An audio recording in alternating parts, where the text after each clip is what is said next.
Right, let me show you how to download your PDF NG1 workbook, because you're going to need this when answering the exam questions. This is your course, and if we have a look down here at the bottom, we've got the extra resources section. Click on there, click on this link, and it will open up the PDF document. I recommend you download it, so clicking on that button there will download the whole document. It's a big document, it's 238 pages, it's a bit of a beast. And so it should be, because it's a big course and with a lot of information. Now we're going to use this when answering exam questions.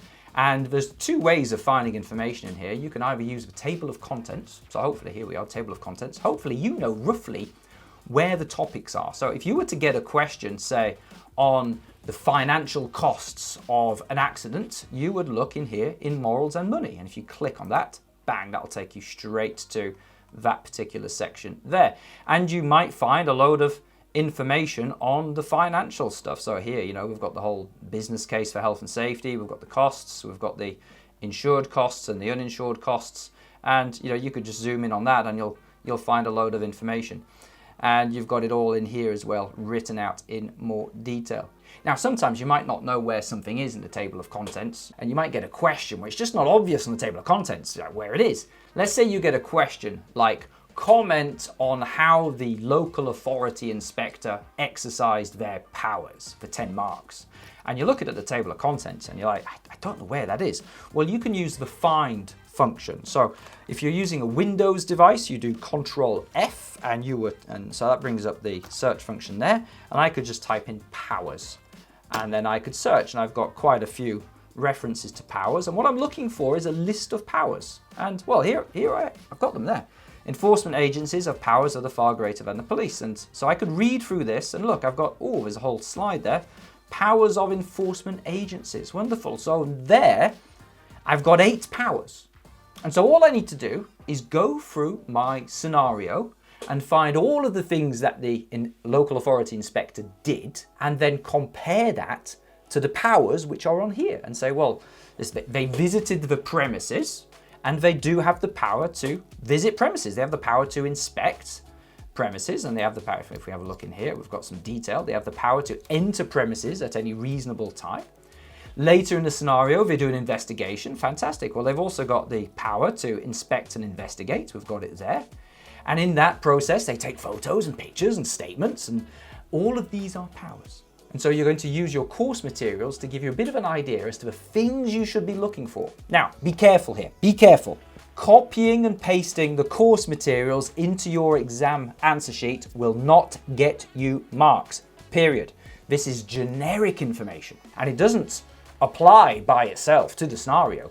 You have to demonstrate your understanding of this theory in your workbook to how that relates to the scenario. So you're going to be talking about the scenario, what the inspector did in the scenario, and the powers that they have, and so on. And so this is like a bit of a commentary, it's a discussion.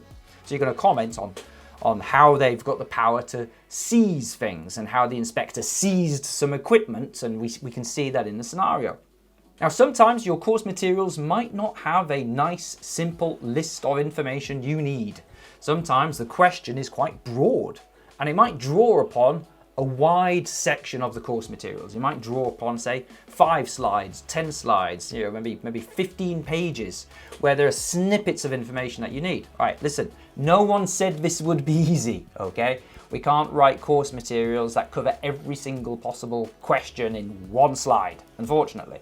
Or maybe we could, but we're like 10,000 slides long. So you're going to have to make sure that you understand the course content first. Don't think you can just shortcut your way to exam success because, you know, we give you the answer in the materials. It's not how it works sometimes.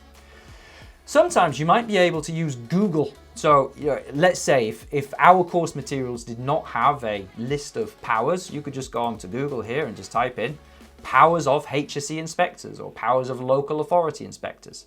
And here, look, straight away, we've got a bit of a list there, which is very similar to the list we've provided. But you know, some websites are better than others. You want to be looking for the more reputable websites. And so here we've got one from IOSH. Yeah, so we could download this, this PDF document here. And it's quite a big PDF document, 63 pages. And again, use the Control Find function, Control F. And so I could just type in powers, And we can just search through this document to see, has it got a list of powers? And there we are, we've got a bit of a list there. And then we've got some more lists here. And so again, we can use this information when going through our scenario. In fact, if you go back to Google there, you'll notice just a little bit further down, just below there, we've got the legislation.gov website, which is at the actual law which sets out the powers of inspectors. And so you can use guidance, law, and so on. Here we've got the official thorough list. It's not very exciting, but all of this are the powers of inspectors. And you might find one or two powers in here which are not mentioned in the course materials because they're a bit niche. Anyway, look for all of that and then use that when answering your exam question. Sorry to interrupt this useful and valuable video. If you're struggling with your National General Certificate, if your course provider is not helpful, if you failed your assessments, NG1, NG2, if your course is expired and you can't get any more help, anything like that, please take a look at our rescue package. The link is in the description below. But if you can prove that you've already studied this course somewhere else, we will give you heavily discounted access to our e-learning course with my tutor support and all of my assistants. Check it out, the link's below. One last thing to add to this, not every mark-worthy answer might be in your course materials. You see, sometimes the marking schemes that an examiner has might require you to infer certain information. So, for example, if you get a question, a very common question is about culture and the indicators of a health and safety culture. Now, we have a massive list of possible indicators of a health and safety culture in our course materials. And I know that's in element 3. There it is, culture, it's the first thing. Just zoom out so I can see the full page there. So we've got meaning of the word culture. And hey, there we are, negative indicators. I've got this massive list here of all these negative indicators. It's generic, and there must be in there, what, 15 things going on 20 things? And you can look for those things in the scenario to see if they apply, but there might be other indicators in the scenario which are not on this list. If you understand what culture is and what a bad culture looks like, you should be able to, hopefully, spot other negative indicators in there as well. So don't think that these course materials have the full exhaustive list of mark-worthy answers. No, not at all. Not at all. It's like, and the examiner who writes the exam can put other answers in there if they feel that they should be mark-worthy. However, this should give you an awesome start. And if you add to this, you should be able to absolutely smash your exam, provided you follow the correct exam technique. Anyway, that's enough for that. I'll see you in the next tutorial.